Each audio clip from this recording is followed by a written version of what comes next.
खुलुमबाय आंनि मुङा मुस्रि बर' आङो बड'लेण्ड इउनिभार्सिटिनि आं सासे फरायसा आं सासे बर' फरायसा आरो बेजोंनो लोगोसे आङो सासे ट्राइबेल फरायसा जि जोङो नुबाय थादों फरायसा मुभमेन्ट थामहिनबा ट्राइबेल स्टुडेन्ट इउनियना जि मोनसे संग्रामखौ जिहेतु लांबाय थादों बे संग्रामखौ रायजो राजा नोंथांमोनाबो नुदों माखासे जोंनि जि बिग्रायनायखौ माखासे सुबुंफोरा अनसायदों आरो माखासे सुबुंफोरा दान्थि बिदान्थिबो जोङो खालामनायखौ जोङो नुनो मोन्दों जोङो मोनथियो मोनथायनि थाखाय बिग्रायनायाव थामोन्थानि थाखाय बिग्रायनायाव रैखाथिनि थाखाय बिग्रायनायाव सोरबा बुंनाया थाखागोन सोरबा मोजां मोननाया थाखागोन सोरबा सोंखारिनाया थाखागोन सोरबा थुलुंगा होनाया थाखागोन दा बेखिनि बाथ्राखौ जोङो मोनथियो नाथाय जोंहा मोनसे बाथ्राखौ लानानैसो ओरैबायदि गोसो गोरबोआव जोंहा दुखु फरायसा हिसाबै जोङो ट्राइबेल फरायसा हिसाबै जोङो 22 नभेम्बरनिफ्राय जों बिग्रायनानै 22 नभेम्बर खालि जोङो बनजार रेलि जोङो खालामदों जों इउनिभार्सिटिनि दरखं मोखाङाव हरनि जोङो 11थानिफ्राय आरो बेजोंनो लोगोसे जोङो बनजार रेलि खालामखांनायनि उनाव जोङो 27 जोङो नभेम्बराव जोङो इउनिभार्सिटिनि गेटआव जोङो धरना लादों बे खालि जायफोर एग्जाम होनो गोनां दङमोन बिथांमोनाबो हारिनि थामोन्था आरो रैखाथि माखासे अलखदखौ साननानै बिथांमोनाबो एग्जाम होआलाखिनो धरनायाव जिरायनानै बे एग्जामखौ पस्टपन खालामनाय जादोंमोन बेनिफ्राय फैयै 29 नभेम्बर खालि जोंहा मोनसे पिस प्रटेस्ट मोनसे हाबाफारि जों लानाय जादोंमोन इउनिभार्सिटिनिफ्राय जोंहा थांनानै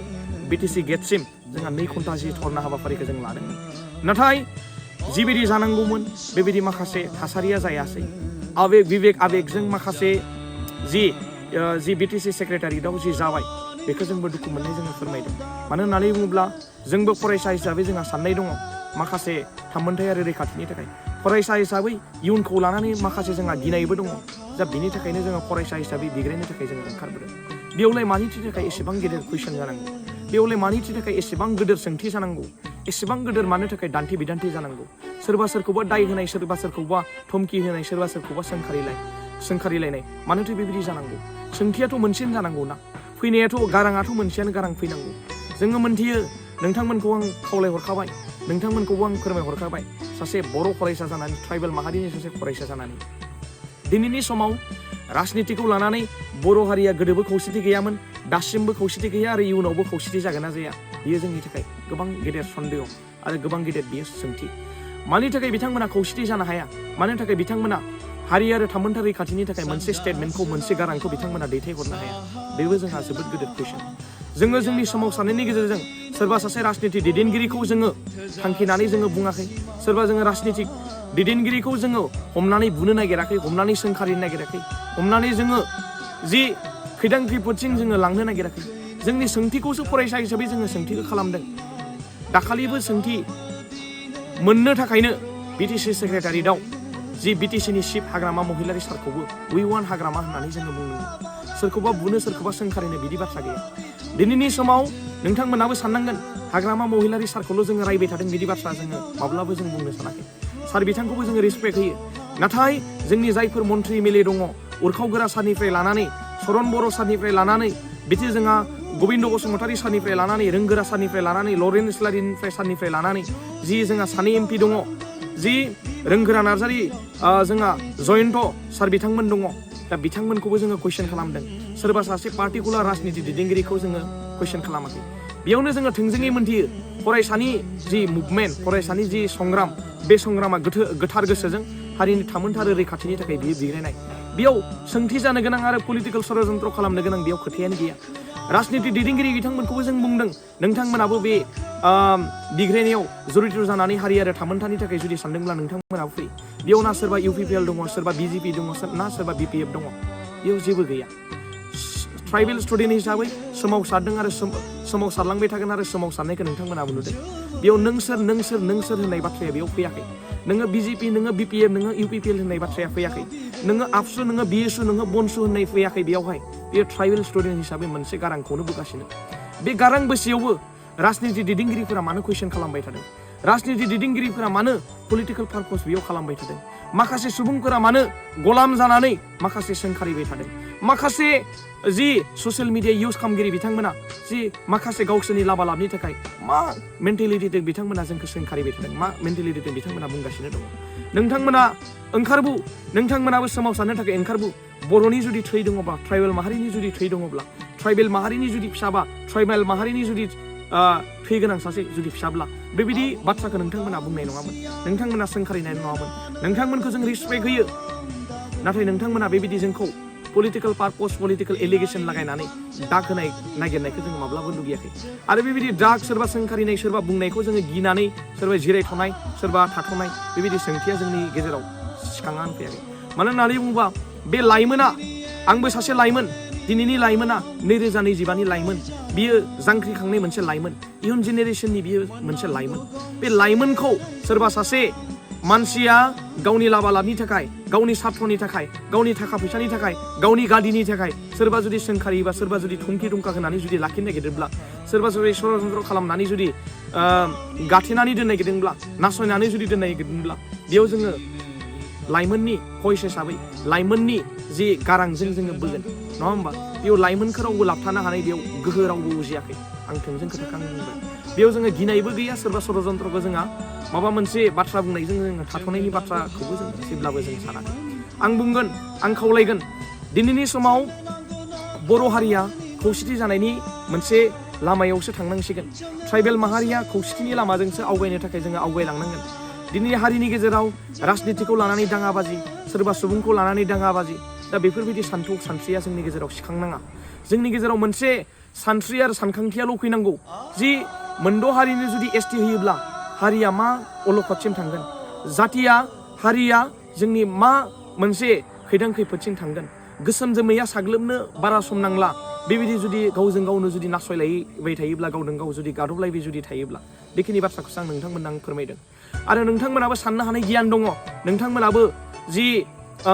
इयुन जेनेरेसनखौ नोंथांमोनाबो नुहरदों। आरो बिनि थाखायनोथ' जोङो फरायसा हिसाबै गसंदों। आरो बे मुभमेन्टआव, बे सोमावसारनायाव फरायसा हिसाबै बे सोमावसारबाल' जाया, दिनै गासैबो रायजोफोरा ओंखारबोनांगोन, लाइमोनफोरा ओंखारबोनांगोन। ओंखारबोनानै सोमावसारनायखौ जोङो थोंगोरै जोङो सोमावसारनांगोन। बेयाव राजनितिकनि जोङो बेले बेजे जायालासिनो, माबा मोनसे माहारियारि आफादखौ बेले बेजे खालामालासिनो, मोनसेल' खौसेथिजों जोङो आगान सुरनानै, आगानसे आगाननै होनानै, आगाननै आगानथाम होनानै, आगानथाम आगानब्रै होनानै जोङो बयबो जोङो आगानखौ जोङो आवगायलांनांगोन। आरो बे आगानजोंनो स्टेटआव जोङो स्टेट गभर्नमेन्टसिम जोङो मोनसे भइस हरनांगोन। आरो बे आगाननि भइसजोंनो जोङो रावजोंनो गारांजोंनो जोङो सेन्ट्रेल गभर्नमेन्टसिम जोङो भइस हरनांगोन। भइसआ बेनो, 6था जनजातिनो एसटि होनायखौ माब्लाबा जों मानिनानै जों लानो हाया। आरो थाखानाय जि एसटिया जुदि माबा मोनसे जुदि खहा जानो नागिरदोंब्ला, माबा मोनसे जुदि खैदां खैफोदाव जुदि थांनो नागिरदोंब्ला, बेयाव जोङो माब्लाबो जोङो उन फासयनानै जोङो थानो हानाय नङा। आरो जोङो जिरायनानै जोङो थानो हानाय नङा होननानै बेखिनि बाथ्राखौ जोङो फोरमायना हरनांगोन। आरो बयबो मिन्थिखायो, बिथांमोना जि जोंनि खौसेथि गैयिनि जाहोनावनो जों गावजों गाव नांलायनाय, गावजों गाव जि गादबलायनाय आरो गावजों गाव दान्थे बिदान्थेयावनो गुबुन हारिनि मानसिफोराबो सोलो मोन्दों। गुबुन हारिनि मानसिफोराबो जोंनि गेजेराव माखासे स्कपखौ लानो नागिरदों। बिथांमोना एसटि दाबिनो सोलो मोन्दों। एसटिखौ दाबिनानै बिथांमोना जि जोंनि बे हालामाव, जोंनि बे रायजोआव बिथांमोनाबो रायजो जानो बिथांमोनाबो लुगैदों ग्रोम ग्रोमै। जोङो हारि हिसाबै जोंहा मोनसे हारिसिम जोंहा मोनफैबाय। गोदो गोदायनि बाथ्राखौथ' बुंनाङा। गोदो गोदाय जोंनि हारिखौ गोबां मुगैयोमोन, गोबां नासयोमोन, गोबां गादबोमोन। जोंनि हारिखौ माबायदि नोजोरजों बिथांमोना नायोमोन। सोरबा सामु जाग्रा, सोरबा जुमायफोरदो गोदोनानै थाग्रा जाति, माबा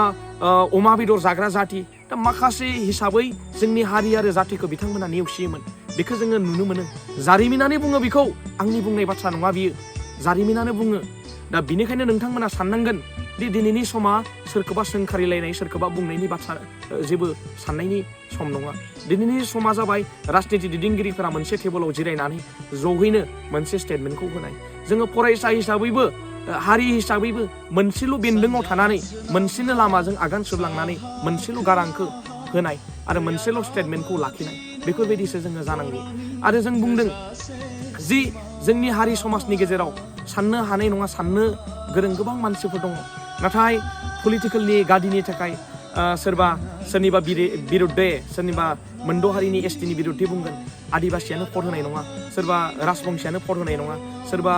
उमुगानो भट होनाय नङा होमबा? माखासे कुइसना बिथांमोननि गेजेरावबो सिखांदों। जोङो मोनथियो, फरायसा हिसाबै मोनथियो, भट नाङा नङा, बिथांमोननिखौबो नांगौ, जों मोनथियो। मानो होननानै बुङोब्ला जोंनि जि बिटिसि सेक्रेटारियेटआव जोंनि बर'फोरानो बेखौ राजत्व खालामनानै खुंगासिनो दङ जोंहा बिटिआर नङा होमबा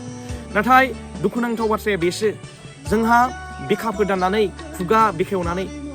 गुवारै बाथ्रा बुंनो हानाय राजनिति दैदेनगिरि रावबो जोंहा गैया बेसो जोंहा गोबां गेदेर जोंहा कुइसन बिथांमोना हयथ' मबेबा मोनसे बेन्दोङाव थानानै बाथ्रा बुंनो हायाखै बेखौ जोङो मोनदांनो हादों नाथाय बिखा फोदाननानै खुगा फुवारनानै जोंनि हारि आरो थामोनथानि रैखाथिनि थाखाय जुदि नोंथांमोना जुदि बाथ्रा बुङोब्ला नोंथांमोनखौ मानो जोङो अनसायालासिनो थानो नोंथांमोनखौनो भट होनानै जोङो देरहाहोदों आरो भट होनानैनो जोङो देरहाहोबाय थागोन नाथाय नोंथांमोना बे मोनद' हारिनि एसटिनि बेरेखायै मानोथो थाखाय बाथ्रा बुंनो हायाखै बेसो जोंहा कुइसना सिखांदों आरो आं रायजो राजा नोंथांमोनखौ आं खावलायनो लुगैगोन दिनैनि समाव एना एनि सानलायनो गोनां बाथ्रा गैया सोरनिबा बाथ्राखौ लानानै सोरनिबा बाथ्राखौ बिजिरनो गोनां बाथ्राया गैया जोंहा थांखिया मोनसेयानो जानांगौ आरो थांखि मोनसे बायदिनो जोङो आवगायलांनांगौ जोङो नुदों एनअसि होनायनि गेजेरजों जि जोंहा जि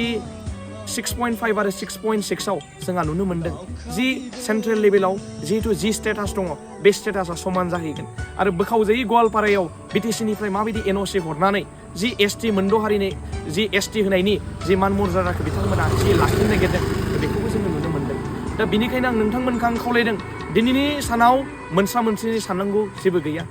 फरायसाफोरा बिग्रायनाय फैदों फरायसाफोरखौ अनसाय फरायसाफोरखौ रैखाथि हो फरायसाफोरखौ थुलुंगा हो फरायसाफोरखौ जांख्रिखांहो हारि आरो थामोनथानिख्रुइ राजनितिकआ देरसिन जानो हाया हारि आरो थामोनथा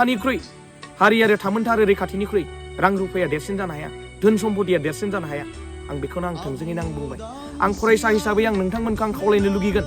दिनै जोङो मोनसे प्लेटफर्माव थानानै फंसे फंनै जोङो बाथ्रा बुंदों बे फंसे फंनै बाथ्रायाव माबा मोनसे गोरोन्थिबो जानो हागौ बे गोरोन्थिखौ नोंथांमोना नुयोब्ला जोंनो थुलुंगा हर नोंथांमोना बुजाय नोंथांमोनजों जोङो टेबोल चेयाराव जिरायनानै नोंथांमोननि थुलुंगा लानानै जोङो दावगालांनो थाखाय रेडि आरो बेजोंनो लोगोसे जोङो गारां बोनानै जे मोनद' हारिनि एसटि होनायनि जे बेरेखायै जोङो गसंनो थाखाय रेडि आं बेखौ आं खावलायहरदों आरो आं खावलायनो लुगैगोन सोरबा बुंदों सोरबा धमकि होदों जि उमुक फरायसाया उमुक बाथ्रा बुंदों उमुक फरायसाया उमुक बाथ्रा बुंदों उमुक लाइमोना उमुक बाथ्रा बुंदों बिथांमोनखौ दबथायना दोननांगौ बिथांमोनखौ जि लाखिना दोननांगौ बिथांमोनखौ थमखि थमका होनांगोन नाय दिनैनि सानाव थमखि थमका होनाय आरो सोरखौबा सोंखारिनायनि सम नङा आं नोंथांमोनखौ आं बुंदों फेसबुकाव गाज्रि पस्ट लिरनायनि बाथ्रा नङा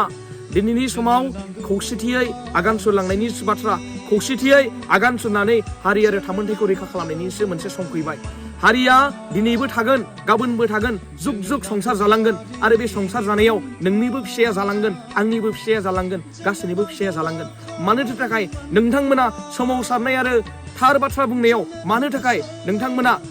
खुगा बेखेवालासे षड़यन्त्र खालामनानै जोंखौ फाव फान्दायनो नागिरदों नोंथांमोना बेनिफ्राय गोजानाव था आं नोंथांमोनखौ आं खावलायनो लुगैदों जोंखौ बिग्रायनायखौ नोंथांमोना अनसायनोसो नांगौ जोंखो थुलुंगासो होनांगौ जोंनो जेबो नाङा नोंथांमोननिफ्राय जोंनो थुलुंगा हो जोंनो बिग्रायनो थाखाय जोंनो मोन्थायखौ हो नोंथांमोना मानो गादबनानै दोननो नागिरदों नोंथांमोना जोंखौ षड़यन्त्र खालामनानै मानोथो नोंथांमोना फाव फान्दायगासिनो दङ जोङो नोंथांमोनखौ आं खावलायगोन नोंथांमोना जुदि नोंथांमोननि इयुन जेनेरेसनखौ जुदि सानदोंबा नोंथांमोना नोंथांमोननि फिसा फिसौखौ जुदि सानदोंब्ला नोंथांमोननि फिसा फिसौखौ जुदि सानदोंब्ला हारि आरो माहारिनि थाखाय जुदि सानदोंब्ला थाखा फैसाया गेदेर नङा सोरनिबा राजनितिक लाबालाबनि थाखाय गादिया गेदेर नङा सोरनिबा राजनितिनि षड़यन्त्र खालामनानै सोरनिबा आन्दाराव थानानै खामानि मावनाया गेदेर नङा हारिनि जि नोंथांनि धोन सम्पतिया गेदेर नङा जाति आरो हारिनि थाखाय दिनै जुदि जोंनि मान मर्यादाया रैखाथिया जुदि थायोब्ला बिनिख्रुइ बांसिन सोरजिनानै लानो हागोन जोङो बांसिन जोङो खामायनानै लानो हागोन बेखौलाय मानोथो सानाखै नोंथांमोना आं नोंथांमोनखौ आं खावलायनो लुगैगोन जि फरायसाफोरा गसंदों फरायसाफोरा बिग्रायनो थाखाय थियारि जानानै दङ नोंथांमोना सापर्ट खालाम जोङो बिग्रायगोन जोङो सोमावसारलांबाय थागोन आरो मोनद' हारिनि एसटिनि बिरेखायै जोङो गसंगोन बेनो जोंनि थांखि आरो थांखिया जेब्लासिम थाबाय थागोन गोजोन्थों